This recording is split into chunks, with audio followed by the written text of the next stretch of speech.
feels the same way. But for now, I'm just going to quickly add another guest. Some of you may or may not already have heard of him. Shoaib is joining us in the studio for a couple of minutes today, just before we conclude. I guess just to shed light on the situation in the UK and how problematic it can be if you don't toe the line that Muslims expect you to.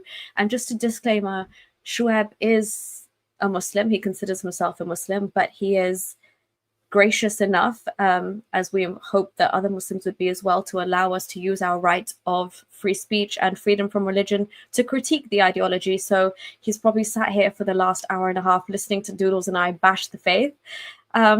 Sorry, not sorry, Shoaib, for that. But yeah, we'd love for you to join us, and let's see what's going on. Hiya. Hello, hi everybody. I hope you can you hear me? Can you hear me okay? Yes, loud and clear. Yeah, cool. Yeah, no, I was listening to you. Obviously, you're criticizing. It is your right, and I would say that I would never stop anybody to do the criticism for whatever it is. Like, we see Muslims all the time criticizing Christianity and any other religion. So I think it is everybody else's right to do the criticism back to them. But unfortunately, for people like me, when I criticize, because like I said, I am a Muslim. I used to go to the mosque. Obviously, I don't go there because of safety reasons now. And I'm sure, Nuriyah, you remember that there was an interview I think I sent to you that happened outside Tommy Robinson's court. That I don't know if you've seen it or not. Yes. But yeah, that interview, what has happened? They were asking me questions, and obviously, when I told them that I'm a Muslim, they said to me, "What do you think about the guy who burned the Quran outside the Turkish embassy?" And that was the day when the results came out, and he was convicted. Basically, he had to pay some penalty.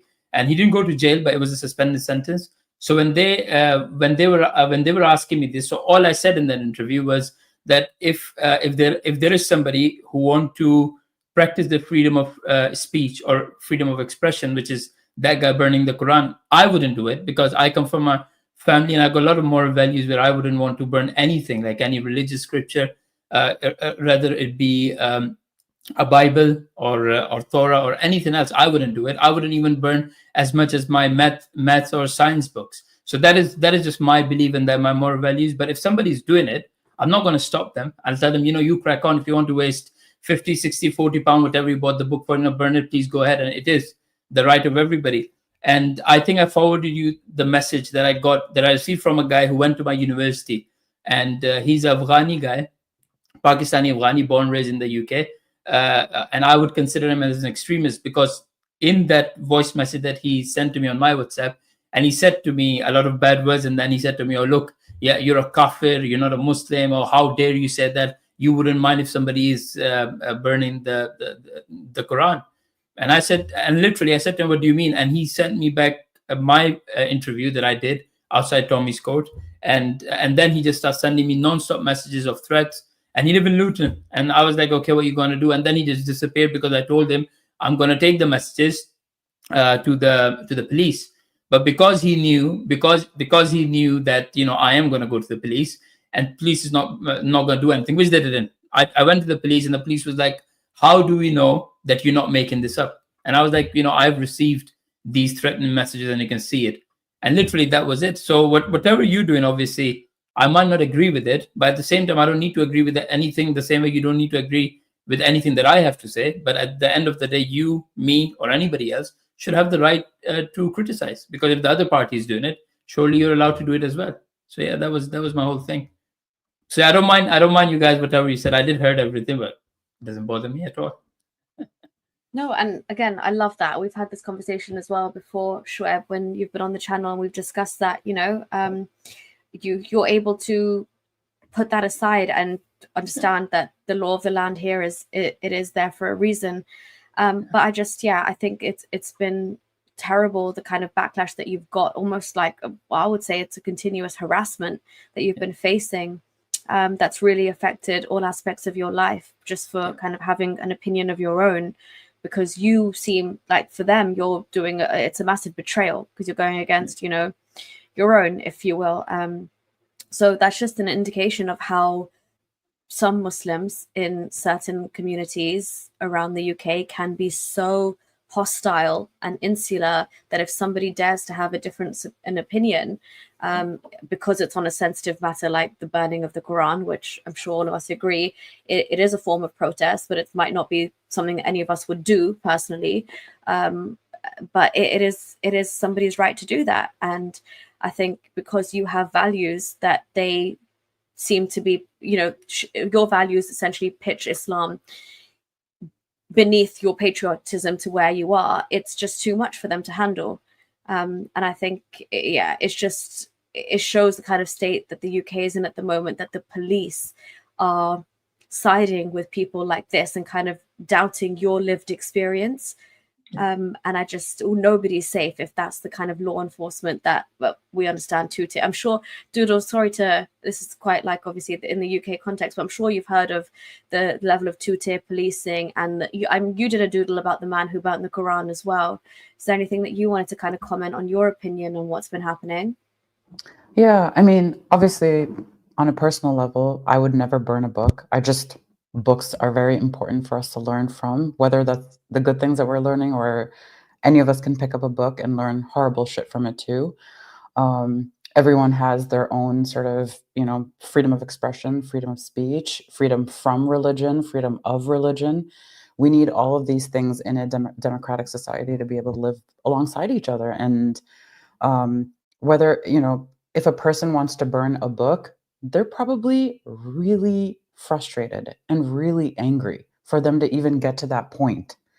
And so instead of wondering what their reason is, we sort of go to the action that they're taking is just burning the book.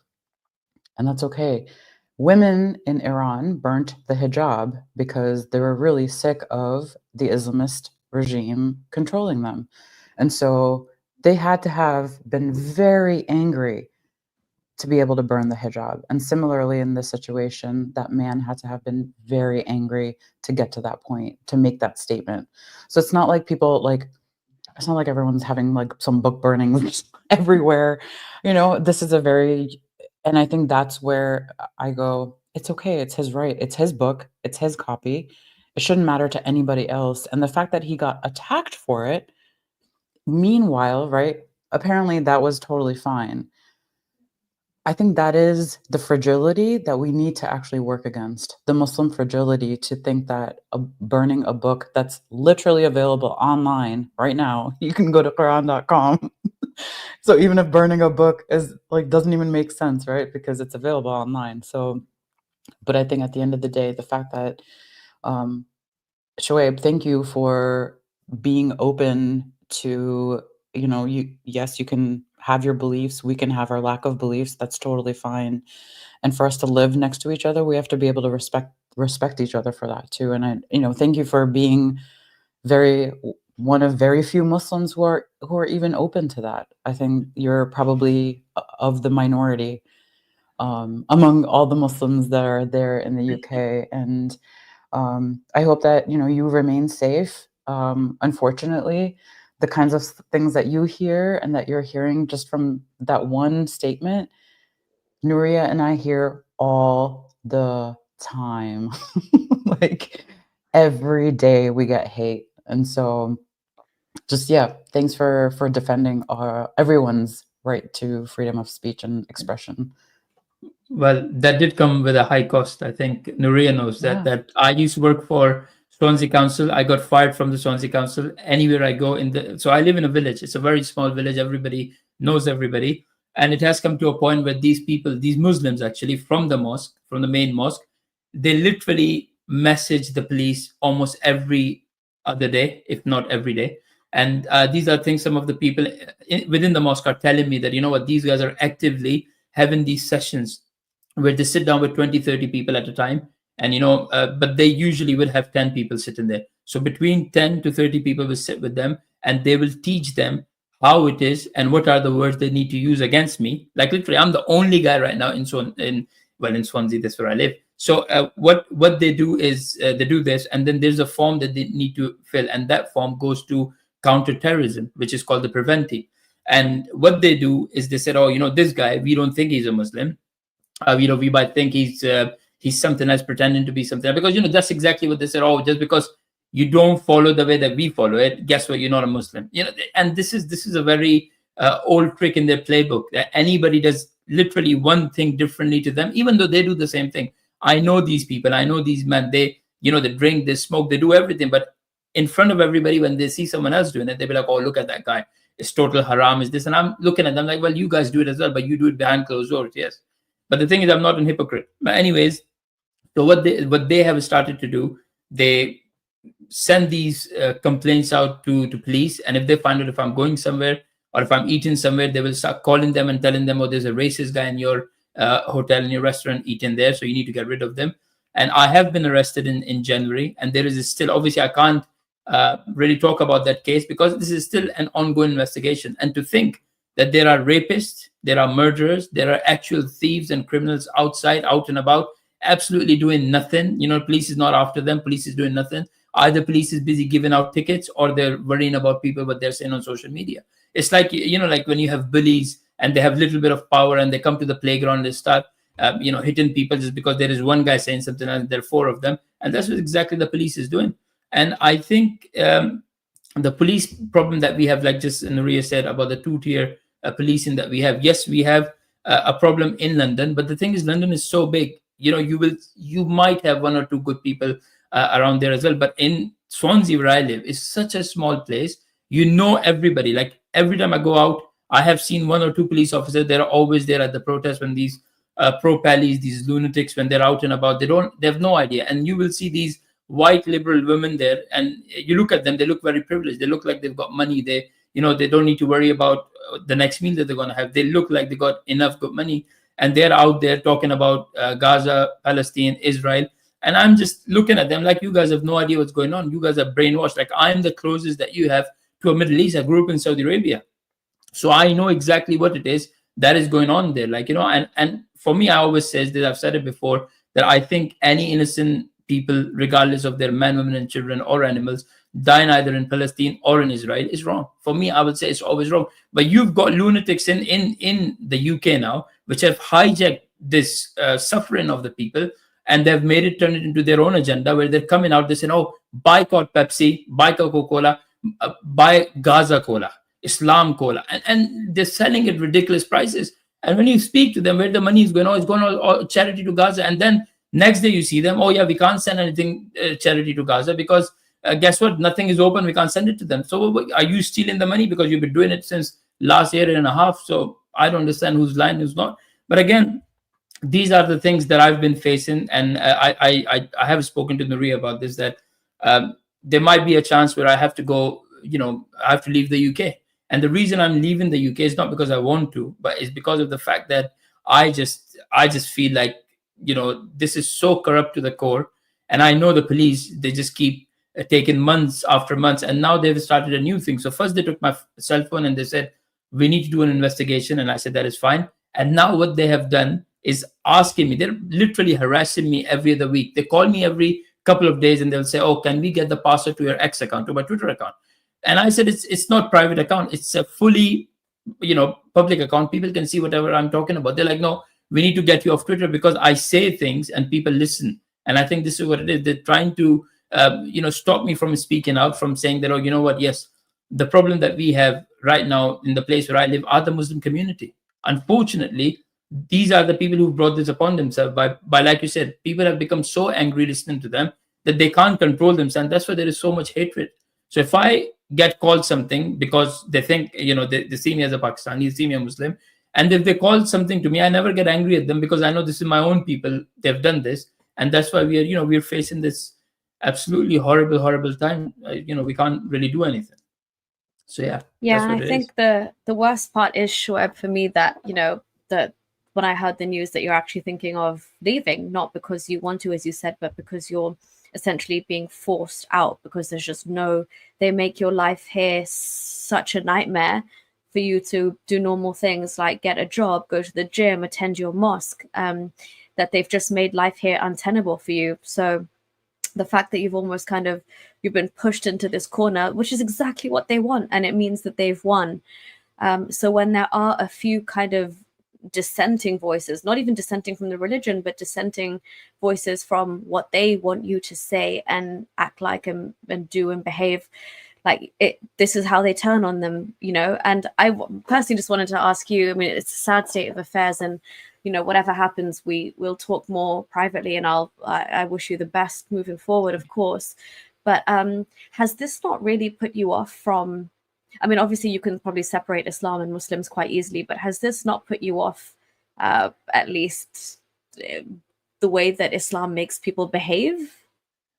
I think it's obviously I would say yes, but then there are some very good Muslims. Like, and obviously I myself am Muslim, and I know a lot of people that get in touch with me. The people that I've told personally, like I've told you, and none of them are Muslim. They're white. They're from here, and a lot of them have said to me that they would want me to stay regardless of how however I may stay. So yes, there is an anger that I've got inside me towards the Muslim community. Of course, it's not to anybody else. It is the Muslims. It's not the non-Muslims. It's not the Christians. It's not the Indians. It's not the Hindus. Not the Sikhs. It is actually the Muslim community. And just to look at them the way they are, such like their mentality. Of course, it is driven by religion. I'm not going to deny that, because and I you know what, it's very hard for me to even say anything, because I get so confused at times, because I know my parents, I know a lot of my friends, like I said, they are really, really good human beings. But I think the thing that you can separate, and we have spoken about this before 3 months ago, which was I think for me, I never look at it, oh, look at me, I'm a Muslim, so I am up here, and because you're not a Muslim or something else, you're down there, which is, I would say 90% of the Muslims think that way, because apparently they think just because we are Muslim, all right, we're on the top of the land because our religion is the best, any other religion is wrong. And you see them doing it in London, you do it everywhere else. But for me, before my religion, I'm a human. I look at people for the character, not because of the religion or skin color or whatever that may be. I will treat somebody the way they will treat me. Not only that, but also the way their character is. If they're a good human being, I'll be good to them. If they're bad to me, maybe I'll still be good to them.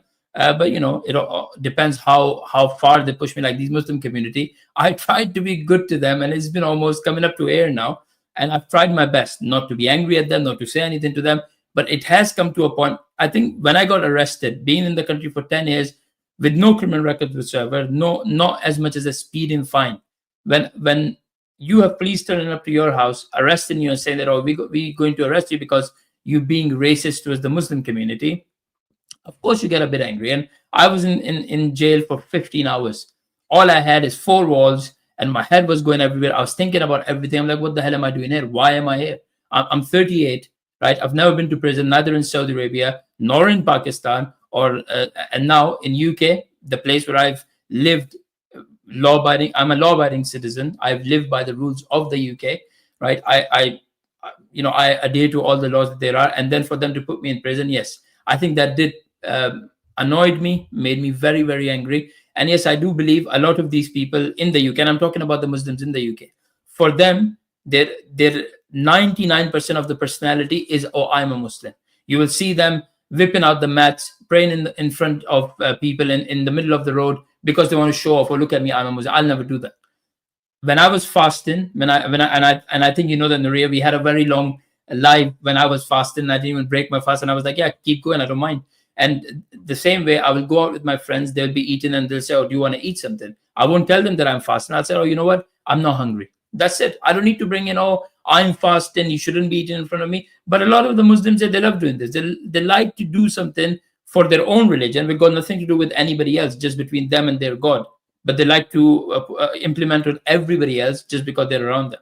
So, you know, it's like I am angry, but I don't think I'm angry to a point where I'll be like, yo, I'm in, I'll say, oh, I'm not. I don't want to say it because somebody might clip it and they'll be like, oh, he just said it, that I'm in. Yeah.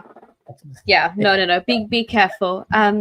Of course. Yeah. And yeah, that makes sense. I'm just sorry for everything you've experienced here. And I think, finding myself behind bars because of a community that disagreed with me and law enforcement took their side, getting harassed like this, it would definitely rattle me in more ways than one.